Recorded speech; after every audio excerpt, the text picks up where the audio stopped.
सी झोपड़ी में हेंसल और ग्रेटल अपने बाबा के साथ रहते थे। उनकी माँ इस दुनिया में नहीं रही थी और उनके बाबा अपने खानदान का सहारा बनने के लिए एक लकड़हारे की हैसियत से दिन रात मेहनत किया करते थे। वक्त के साथ हालात मजीद सख्त होते गए और जिंदगी पहले से ज्यादा दुश्वार बनती चली गई। आखिरकार उनके बाबा ने दूसरी शादी कर ली। हैंसल और ग्रेटल अपने बाबा के हाथों से बनाए हुए लकड़ी के खूबसूरत खिलौनों से सारा दिन खुशी खुशी खेलते रहते थे, मगर उनकी नई माँ को अपने सुतेले बच्चों से जरा भी मोहब्बत ना थी। वो हमेशा यही सोचती रहती थी कि इन बच्चों से कैसे छुटकारा हासिल किया जाए और अपनी खिड़की से बच्चों को देख देख कर जलती रहती थी। एक रात जब हैंसल और ग्रेटल सोने की तैयारी कर रहे थे तो उन्होंने अपनी सौतेली माँ और वालिद के दरमियान होने वाली बहस सुन ली। हर रोटी सुबह से पहले खत्म हो जाती है, अगर बच्चे यहाँ हारे तो हम सब भूखे मर जाएंगे। खामोश हो जाओ, मैं अपने बच्चों को हरगिज नहीं छोड़ूंगा, वरना मैं जीते जी मर जाऊंगा। मैं कुछ नहीं जानती, कल हम कोई ना कोई बहाना बनाकर बच्चों को घने जंगल में छोड़ आएंगे। उनके बाबा ने बहुत समझाने की कोशिश की, मगर सौतेली माँ अपने फैसले पर अड़ी रही। ये सब सुनकर ग्रेटल की आंखों में आंसू आ गए। मत रो ग्रेटेल, हम किसी न किसी तरह घर वापस आने का रास्ता ढूंढ लेंगे। ठीक है हैंसल। हैंसल अपनी छोटी बहन से बहुत मोहब्बत करता था। उस रात उसने बड़ी होशियारी दिखाई। जब सब गहरी नींद सो गए तो वो आहिस्ता से घर से बाहर निकला और जितने छोटे बड़े पत्थर उसे मिल सकते थे उन्हें एक नन्हे से थैले में जमा कर लिया। अगली सुबह सब लोग जंगल की तरफ रवाना हुए। उनके बाबा ने बच्चों से कहा कि वो सिर्फ सैर के लिए जा रहे हैं। जैसे जैसे वो घने दरख्तों के दरमियान जंगल के अंदर जाते गए, हैंसल खामोशी से रास्ते में अपने थैले से छोटे बड़े पत्थर गिराता गया ताकि वापसी का रास्ता याद रहे। मौसम खूबसूरत खजां का था, मगर जैसे जैसे दरख्तों के पत्ते झड़ रहे थे वैसे वैसे हैंसल और ग्रेटल की जिंदगी भी आहिस्ता आहिस्ता मुश्किलों में बदलती जा रही थी। हैंसल और ग्रेटल, तुम दोनों यहीं बैठे रहो, कहीं मत जाना, हम अभी आते हैं। उस वक्त उन मासूम बच्चों को कुछ यूं महसूस हुआ होगा। खिजां की सर्द हवाओं ने ये सिखा दिया हमें कि हर अपना हमेशा अपना नहीं रहता। कुछ लोग मौसमों की तरह बदल जाते हैं और कुछ साथ अंधेरों में छोड़ जाते हैं। अपनी ड्रामाबाजी बंद करो। वो बच्चों को जंगल में तन्हा छोड़कर वहां से चले गए और दोबारा वापस ना आए। जैसे ही रात छाई, जंगल खौफनाक आवाजों से भर गया और डरे सहमे हैंसल और ग्रेटल एक दूसरे के साथ जुड़कर बैठ गए। चलो ग्रेटल, चांद की रोशनी में रास्ता अब साफ नजर आ रहा है, अब हमें चलना चाहिए। जब चांद निकला तो रास्ते में बिखरे पत्थर चमकने लगे और हैंसल और ग्रेटल को घर वापस जाने का रास्ता दिखाने लगे। अपने बच्चों को दोबारा देखकर उनके बाबा खुशी और शर्मिंदगी दोनों महसूस कर रहे थे, मगर सौतेली माँ ने सिर्फ एक झूठी सी मुस्कुराहट दिखाई। जिंदगी हर गुजरते दिन के साथ सख्त होती गई और दिल पर फिक्र के साए गहरे होते गए। हम मुस्कुराते तो रहे सबके सामने, मगर अंदर ही अंदर ख्वाब टूटते गए। हैंसल और ग्रेटल की जिंदगी भी कुछ ऐसी ही होती जा रही थी। उस रात जब वो सोने गए तो उनकी सौतेली माँ ने चुपके से बाहर से उनके कमरे का दरवाजा बंद कर दिया ताकि हैंसल दोबारा पत्थर जमा ना कर सके। अगली सुबह वो सब दोबारा खूबसूरत वादियों और सुनहरे पत्तों के दरमियान से गुजरते हुए जंगल की तरफ रवाना हुए, मगर हैंसल बहुत होशियार था। रास्ते भर वो खामोशी से अपनी जेब से रोटी के टुकड़े गिराता गया, इस उम्मीद के साथ कि वो उन्हें वापस घर का रास्ता दिखा देंगे। खिजा की जर्द शामों ने ये राज सिखा दिया कि अपने भी वक्त आने पर बदल जाते हैं। जिन हाथों को थामा था उम्र भर के लिए, वही हाथ बीच रास्ते में छोड़ जाते हैं। हैंसल और ग्रेटल, तुम दोनों यहीं बैठे रहो, कहीं मत जाना, हम अभी आते हैं। अब दी ना करो, चलो। दोपहर होते होते उनके बाबा और सौतेली माँ एक बार फिर बहाना बनाकर वहां से चले गए और मासूम बच्चों को दोबारा जंगल में तन्हा छोड़ दिया। फिक्र न करो ग्रेटल, इस बार मैंने रास्ते में रोटी के टुकड़े गिरा दिए हैं जो हमें घर वापसी के रास्ते में मदद करेंगे। मगर इस बार वापसी के रास्ते का कोई सुराग न बचा, क्योंकि परिंदे रोटी के सारे टुकड़े खा गए थे और हैंसल और ग्रेटल जंगल में इधर उधर भटकते फिरने लगे।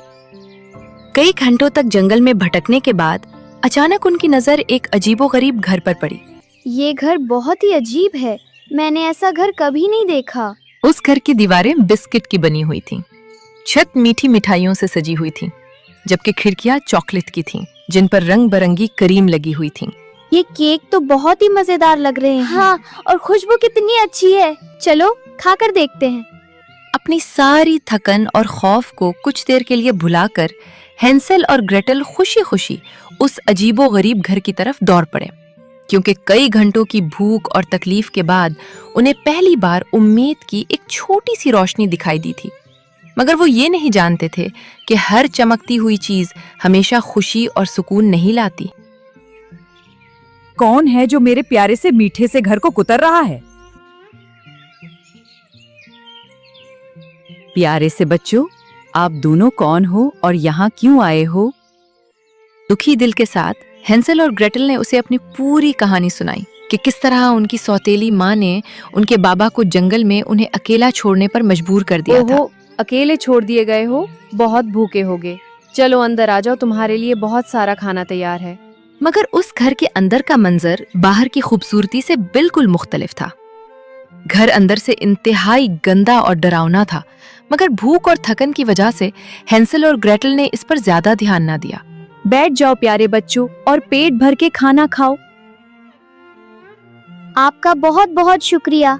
आपका बहुत बहुत शुक्रिया। कोई बात नहीं, मेरा घर आप जैसे बच्चों के लिए हमेशा खुला है। खाना खाने के बाद मजे से आराम करो और सुकून से सो जाओ। दोनों भाई बहन ने पेट भर कर खाना खाया और दिन भर की थकन की वजह से उनकी आंखें बंद हो रही थीं, इसीलिए वो फौरन सोने चले गए।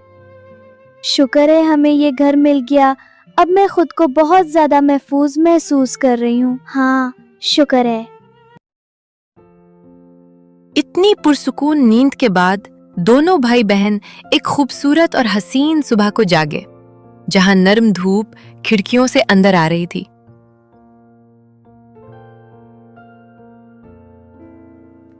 ग्रेटल उठो, सुबह हो गई है।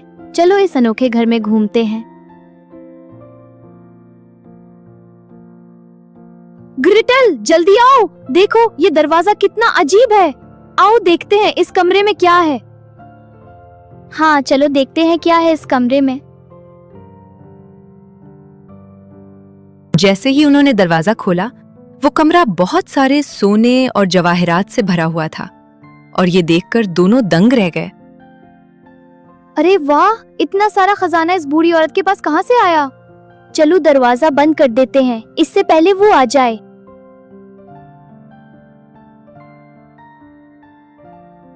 चलो वो सामने वाले कमरे में चलकर देखते हैं। उस कमरे की हालत देखकर दोनों बहुत डर गए और उन्हें पूरा घर अजीब लगने लगा। इसीलिए उन्होंने वहां से जाने का फैसला कर लिया। मुझे अब इस घर से डर सा लगने लगा है। चलो यहाँ से निकल चलते हैं। मगर जैसे ही वो वहां से निकलने लगे, इस बार उनके सामने एक निहायत खौफनाक मंजर आ चुका था, जिसने उनके पांव तले से जमीन निकाल दी।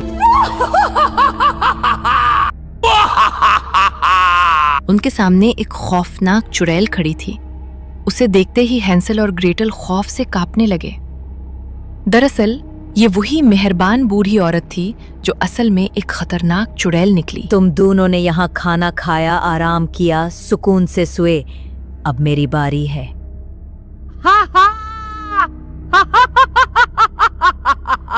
तुम तो बहुत कमजोर हो। अब तुम इस पिंजरे में रहोगे जब तक तगड़े और मोटे नहीं हो जाते। ग्रेटल खौफ से ये सब देखती रह गई, जबकि चुड़ैल ने फौरन हेंसेल को पकड़कर एक लोहे के पिंजरे में बंद कर दिया। फिर चुड़ैल अपनी खौफनाक हंसी हंसती हुई ग्रेटल को जोर से पकड़कर एक गंदे से बावर्ची खाने में ले गई। तुम अपने भाई के लिए खूब खाना बनाकर उसे खिलाओ। जब वो मोटा हो जाएगा मैं उसे खा लूंगी। तुम कुछ नहीं खाओगी, सारा खाना तुम्हारे भाई के लिए है। ग्रेटल खौफ से कांपती रह गई, जबकि चुड़ैल जाकर हेंसेल के पिंजरे के सामने बैठ गई ताकि उस पर कड़ी नजर रख सके।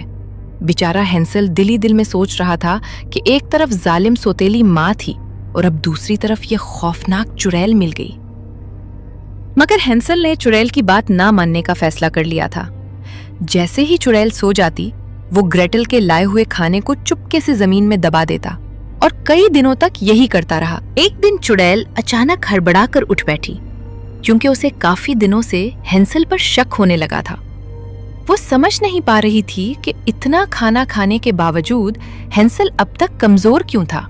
इतने दिन हो गए, तुम मोटे क्यों नहीं हो रहे? बताओ, मैं तुम्हारी बहन की खबर लेती हूँ अभी।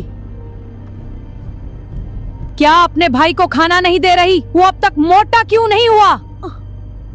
मोटा हो या दुबला, आज तो मैं तुम्हारे भाई को खा जाऊंगी।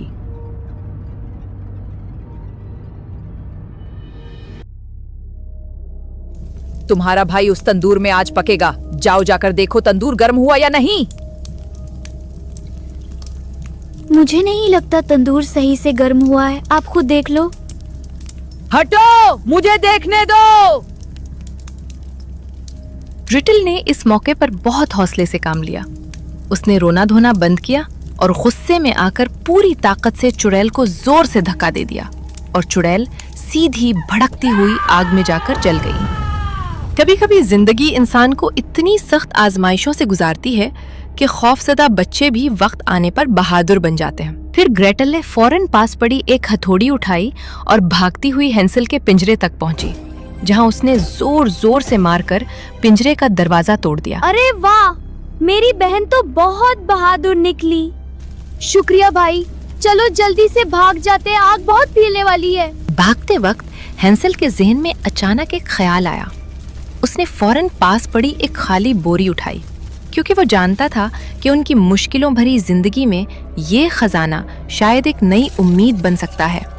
फिर दोनों बहन भाइयों ने जल्दी जल्दी उसमें जितने सोने के सिक्के भर सकते थे भर लिए, जबकि पीछे आग तेजी से पूरे घर में फैलती जा रही थी। उस खौफनाक घर से बाहर आने के बाद दोनों ने सुकून की सांस ली और ढलते सूरज की सुनहरी रोशनी में नहर के किनारे बैठकर पानी पिया और अपने चेहरे साफ किए। उस शाम उनको अपनी असल माँ की बड़ी याद आई। वो शाम कुछ अजीब थी। ये शाम भी अजीब है। वो कल भी पास पास थी, वो आज भी करीब है। काश मामा जिंदा होते हमारी। मुझे उनकी बहुत याद आ रही है। ग्रेटल की बात सुनकर हैंसल कुछ लम्हों के लिए खामोश हो गया, क्योंकि माँ की कमी वो दोनों हर मुश्किल लम्हे में शिद्दत से महसूस करते थे। मगर उस खौफनाक घर से निकलने के बाद भी उनकी मुश्किलें खत्म ना हुई, क्योंकि वो अब भी घर का रास्ता ढूंढ रहे थे और भटकते भटकते ऊंची पहाड़ियों और सुनसान रास्तों से गुजरते रहे। भाई वो देखो, वो रहा हमारा घर। जिंदगी एक पल दर्द का गांव है और एक पल सुख भरी छाँव है। थोड़े आंसू हैं, थोड़ी हंसी, आज गम है तो कल है खुशी। जिंदगी की यही रेत है, हार के बाद ही जीत है। गम का बादल जो छाए तो हम मुस्कुराते रहें, अपनी आंखों में आशाओं के दीप जलाते रहें। आज बिगड़े तो कल फिर बने, आज रूठे तो कल फिर मने। वक्त भी जैसे एक रीत है, जिंदगी की यही रीत है। मुझे मुआफ कर दो मेरे बच्चों, मैंने बहुत बड़ी गलती की। अब मैं तुम्हें कभी अपने से दूर नहीं होने दूंगा। बाबा, मैं आपकी बहुत याद आई। देखो बाबा, हम सही सलामत वापस आ गए हैं। हैंसल और ग्रेटल ने अपने बाबा को बताया कि किस तरह वो मीठे घर के जाल में फंस गए थे और चुड़ैल की कैद में रहे। फिर उनके बाबा ने बताया कि उनकी सौतेली माँ घर छोड़कर जा चुकी है और दोनों ने उन्हें वो सोने के सिक्के भी दिखाए जो वो अपने साथ लाए थे। तुम दोनों का वापस आ जाना ही मेरे लिए सबसे बड़ा खजाना है। इसके बाद हैंसल, ग्रेटल और उनके बाबा हमेशा खुशी खुशी रहने लगे, क्योंकि जिंदगी आखिरकार उन्हीं लोगों को सुकून देती है जो हर मुश्किल के बाद भी उम्मीद का दामन नहीं छोड़ते। गुड नाइट बच्चों। गुड नाइट पापा।